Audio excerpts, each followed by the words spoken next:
ಕಲಬುರಗಿ ಜಿಲ್ಲೆಯಾದ್ಯಂತ ವರುಣರಾಯ ಅಬ್ಬರಿಸಿದ್ದಾನೆ. ಸತತ 1 ಗಂಟೆಯಿಂದ ಸುರಿದಂತಹ ಮಳೆಗೆ ಹಲವೆಡೆ ರಸ್ತೆಯಲ್ಲಿ ನೀರು ನಿಂತು ವಾಹನ ಸವಾರರು ಪರದಾಟವನ್ನು ಮಾಡಿದ್ದಾರೆ. ಗುಡುಗು ಸಿಡಿಲು ಸಹಿತ ಧಾರಾಕಾರವಾಗಿ ಸುರಿದ ಮಳೆಯಿಂದ ಬಿತ್ತನೆಗೆ ಸಜ್ಜಾಗಿರುವಂತಹ ರೈತರಿಗೆ ಅನುಕೂಲವಾಗಲಿದೆ. ಕಾಫಿನಾಡು ಚಿಕ್ಕಮಗಳೂರಿನ ಬಯಲು ಸೀಮೆಯಲ್ಲಿ ವರುಣದೇವ ಅಬ್ಬರಿಸಿ ಬೊಬ್ಬಿರುತ್ತಿದ್ದಾನೆ. ಚಿಕ್ಕಮಗಳೂರು ಚಿತ್ರದುರ್ಗ ಗಡಿ ಭಾಗದಲ್ಲಿ ವರುಣನ ಆರ್ಭಟ ಕಂಡುಬಂದಿದೆ. ರಸ್ತೆ ಸಂಚಾರ ಬಂದಾಗಿ ಹಳ್ಳಗಳು ತುಂಬಿ ಹೊಳೆಯಂತಾಗಿವೆ.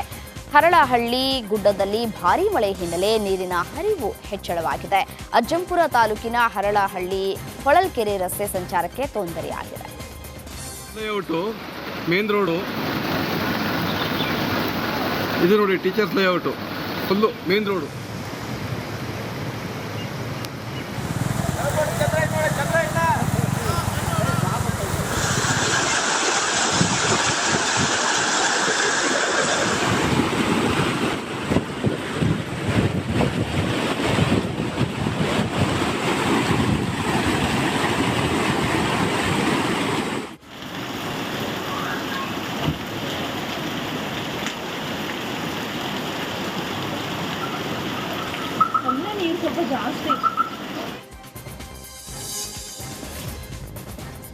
ಸವದತ್ತಿ ಯಲ್ಲಮ್ಮನ ಗುಡ್ಡದಲ್ಲಿ ಧಾರಾಕಾರ ಮಳೆಯಾಗಿ ದೇವಸ್ಥಾನಕ್ಕೆ ಮಳೆ ನೀರು ನುಗ್ಗಿದೆ. ಬೆಳಗಾವಿ ಜಿಲ್ಲೆ ಸವದತ್ತಿ ಹೊರವಲಯದಲ್ಲಿರುವ ದೇವಸ್ಥಾನ ಇದಾಗಿದ್ದು ದೇವಸ್ಥಾನದ ಆವರಣದಲ್ಲೆಲ್ಲ ನೀರು ತುಂಬಿದೆ.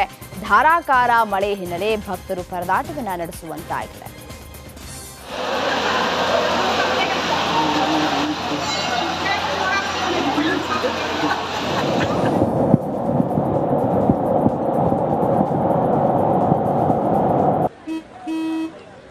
ನಡಿ, ಈಗ ಶುರು ಮಾಡೋಣ. ಕೇಸರಿಯಿಂದ ಮನೋಲ್ಲಾಸ ಮನಸ್ಸು ಮತ್ತೇರಿ ಕುಣಿದಾಡಿದೆ ನೋಡು, ಮನಸ್ಸು ಮತ್ತೇರಿ ಕುಣಿದಾಡಿದೆ ನೋಡು. ಕ್ಷಣ ಕ್ಷಣವೂ ಆಚರಿಸಿ ಕೇಸರಿ ಹಬ್ಬ. ವಿಮಲ್ ಬಾಯಲ್ಲಿ ಹೇಳಿ ಕೇಸರಿ.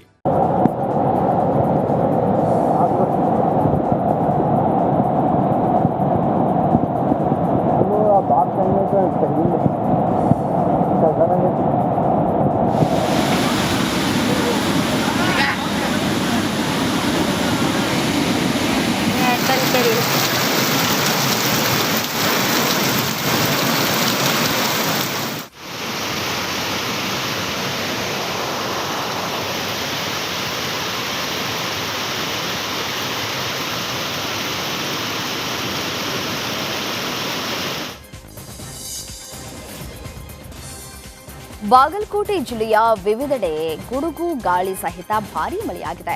ಸತತ 20 ನಿಮಿಷದಿಂದ ಬಾದಾಮಿ ಪಟ್ಟಣ ಸೇರಿದಂತೆ ವಿವಿಧೆಡೆ ಮಳೆರಾಯ ಅಬ್ಬರಿಸಿ ಬೊಬ್ಬಿರುತ್ತಿದ್ದಾನೆ. ಇದರಿಂದ ರೈತರ ಮುಖದಲ್ಲಿ ಮಂದಹಾಸ ಮೂಡಿದೆ. ನಿರಂತರ ಮಳೆಯಿಂದ ಸಂಚಾರ ಅಸ್ತವ್ಯಸ್ತವಾಗಿದೆ. ರೈತರ ಮುಖದಲ್ಲಿ ಮಂದಹಾಸ ಮೂಡಿದೆ. ಹಾವೇರಿ ಜಿಲ್ಲೆಯಲ್ಲಿ ಸತತ 1 ಗಂಟೆ ಕಾಲ ಭರ್ಜರಿ ಮಳೆಯಾಗಿದೆ. ಭಾರೀ ಮಳೆಯಿಂದಾಗಿ ತರಕಾರಿ ಬುಟ್ಟಿಗಳು ಕೊಚ್ಚಿ ಹೋಗಿವೆ. ರಾಣೆಬೆನ್ನೂರು ನಗರದ ನೆಹರು ತರಕಾರಿ ಮಾರುಕಟ್ಟೆಯಲ್ಲಿ ತರಕಾರಿಗಳು ಮಳೆ ನೀರಿನಲ್ಲಿ ತೇಲಿ ಹೋಗಿವೆ. ಕೆರೆಯಂತಾದ ತರಕಾರಿ ಮಾರುಕಟ್ಟೆಯಿಂದಾಗಿ ಮಾರಾಟಗಾರರು ಪರದಾಟವನ್ನು ನಡೆಸುವಂತಾಗಿದೆ. ನಿರಂತರ ಮಳೆಗೆ ಮುತ್ಯಾಲಮಡು ಜಲಪಾತಕ್ಕೆ ಜೀವ ಕಳೆ ಬಂದಿದೆ. ಕಳೆದ ಕೆಲ ದಿನಗಳಿಂದ ಮಳೆಯಾಗ್ತಾ ಇರುವಂತಹ ಹಿನ್ನೆಲೆಯಲ್ಲಿ ಮುತ್ಯಾಲಮಡು ಜಲಪಾತ ಧುಮ್ಮಿಕ್ಕಿ ಹರಿತಾ ಇದೆ. ಆನೇಕಲ್ನಲ್ಲಿರುವ ಮುತ್ಯಾಲಮಡು ಪ್ರವಾಸಿ ತಾಣವಾಗಿದ್ದು ಕಣ್ಮನ ಸೆಳೆತಾ ಇದೆ. ಹಚ್ಚ ಹಸಿರಿನ ನಡುವೆ ಧುಮ್ಮಿಕ್ಕುವಂತಹ ಜಲಪಾತದ ಸೌಂದರ್ಯ ಪ್ರವಾಸಿಗರ ಹಾಟ್ ಸ್ಪಾಟ್ ಆಗಿದೆ.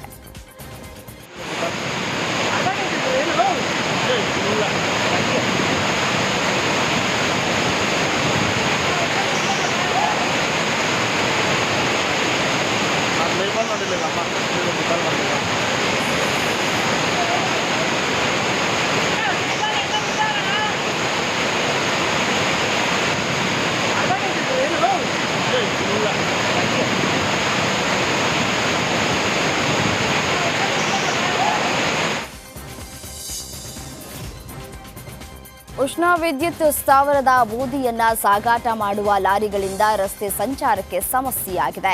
ವಿಜಯಪುರ ಜಿಲ್ಲೆ ಕೊಲ್ಹಾರ ತಾಲೂಕಿನ ಕೂಡಗಿ ಬಳಿಯ ಎನ್ಟಿಸಿಪಿ ಕಚೇರಿ ಬಳಿ ಈ ಸಮಸ್ಯೆ ಉಂಟಾಗಿದೆ.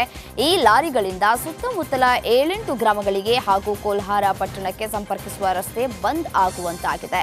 ಲಾರಿಗಳು ರಸ್ತೆ ಮೇಲೆ ಅಡ್ಡಾದಿಡ್ಡಿಯಾಗಿ ನಿಂತಿರೋ ಕಾರಣ ಟ್ರಾಫಿಕ್ ಜಾಮ್ನಿಂದ ಪ್ರಯಾಣಿಕರು ಸಮಸ್ಯೆಗೀಡಾಗಿದ್ದಾರೆ. ಮಹಿಳೆಯೊಂದಿಗೆ ಯುವಕನೋರ್ವ ಅಸಭ್ಯವಾಗಿ ವರ್ತನೆ ಮಾಡಿದ ಘಟನೆ ಮಡಿಕೇರಿಯ ಚೈನ್ ಗೇಟ್ ಬಳಿ ನಡೆದಿದೆ. ಬಸ್ ಇಳಿದು ಮನೆಗೆ ತೆರಳುತ್ತಾ ಇದ್ದಂತಹ ಮಹಿಳೆಯನ್ನ ರಶೀದ್ ಎಂಬ ಯುವಕ ಕೈ ಹಿಡಿದು ಎಳೆದಿದ್ದಾನೆ. ಘಟನೆ ಸಂಬಂಧ ಮಡಿಕೇರಿ ನಗರ ಪೊಲೀಸ್ ಠಾಣೆಯಲ್ಲಿ ಪ್ರಕರಣ ದಾಖಲಾಗಿದ್ದು ಆರೋಪಿಯನ್ನ ಬಂಧಿಸಿ ಪೊಲೀಸರು ವಿಚಾರಣೆಯನ್ನು ನಡೆಸ್ತಾ ಇದ್ದಾರೆ.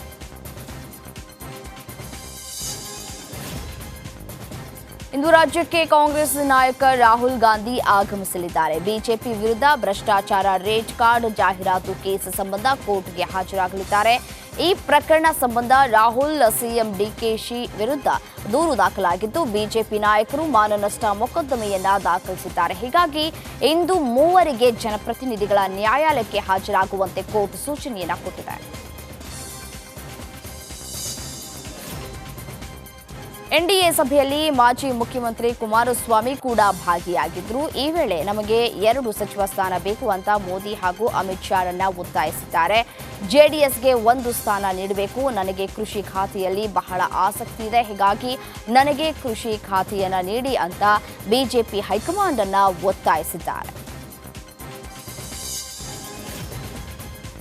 ನಿತೀಶ್ ಕುಮಾರ್ ಟೀಮ್ ಇದೀಗ ಹೊಸ ವರಸೆ ತೆಗೆದಿದೆ. 2022ರಲ್ಲಿ ಮೋದಿ ಸರ್ಕಾರ ಪರಿಚಯ ಮಾಡಿದ್ದ ಅಗ್ನಿವೀರ್ ಯೋಜನೆಯನ್ನ ಮರುಪರಿಶೀಲನೆ ಮಾಡಬೇಕು ಅಂತ ಜೆಡಿಯು ಪಕ್ಷದ ನಾಯಕ ಕೆಸಿ ತ್ಯಾಗಿ ಹೇಳಿದ್ದಾರೆ. ಇದಕ್ಕೆ ಬಿಜೆಪಿ ನಾಯಕರು ಕೂಡ ಸಕಾರಾತ್ಮಕವಾಗಿ ಸ್ಪಂದಿಸಿದ್ದಾರೆ.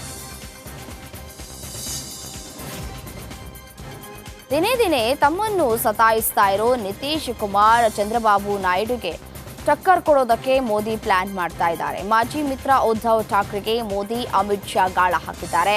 ಉದ್ಧವ್ ಠಾಕ್ರೆ ಮನವೊಲಿಸೋ ಹೊಣೆಯನ್ನ ಕೇಂದ್ರದ ಓರ್ವ ಸಚಿವರಿಗೆ ನೀಡಲಾಗಿದೆಯಂತೆ. ಮತ್ತೊಂದು ಕಡೆ ಉದ್ಧವ್ ಠಾಕ್ರೆ ಇಂಡಿ ಕೂಟದ ಸಭೆಗೆ ಹೋಗದೆ ಸಂಜಯ್ ರಾವತ್ರನ್ನ ಕಳುಹಿಸಿದ್ರು. ಸಭೆಯಲ್ಲಿ ಸಂಜಯ್ ರಾವತ್ ಜೊತೆ ರಾಹುಲ್ ಗಾಂಧಿ ಮಾತನಾಡದೆ ಸೈಡ್ ಲೈನ್ ಮಾಡಿದ್ರು. 2024ರ ಲೋಕಸಭಾ ಚುನಾವಣೆಯಲ್ಲಿ ವೈಯಕ್ತಿಕವಾಗಿ ಹೆಚ್ಚಿನ ಸ್ಥಾನ ಪಡೆದುಕೊಳ್ಳುವಲ್ಲಿ ಬಿಜೆಪಿ ವಿಫಲವಾಗಿದೆ. ಉತ್ತರ ಪ್ರದೇಶದಲ್ಲಿ ಬಿಜೆಪಿ ಹೀನಾಯ ಸೋಲನ್ನು ಅನುಭವಿಸಿದರೆ ಹರಿಯಾಣ, ಮಹಾರಾಷ್ಟ್ರದಲ್ಲೂ ಭಾರೀ ಹಿನ್ನಡೆಯನ್ನು ಅನುಭವಿಸಿದೆ. ಇದನ್ನು ಗಂಭೀರವಾಗಿ ಪರಿಗಣಿಸಿರುವಂತಹ ಬಿಜೆಪಿ ರಾಷ್ಟ್ರೀಯ ನಾಯಕರು ಪಕ್ಷ ಸಂಘಟನೆಯ ಜವಾಬ್ದಾರಿಯನ್ನ ಮಧ್ಯಪ್ರದೇಶದ ಮಾಜಿ ಸಿಎಂ ಶಿವರಾಜ್ ಸಿಂಗ್ ಚೌಹಾಣ್ಗೆ ನೀಡುವಂತಹ ಸಾಧ್ಯತೆ ಇದೆ.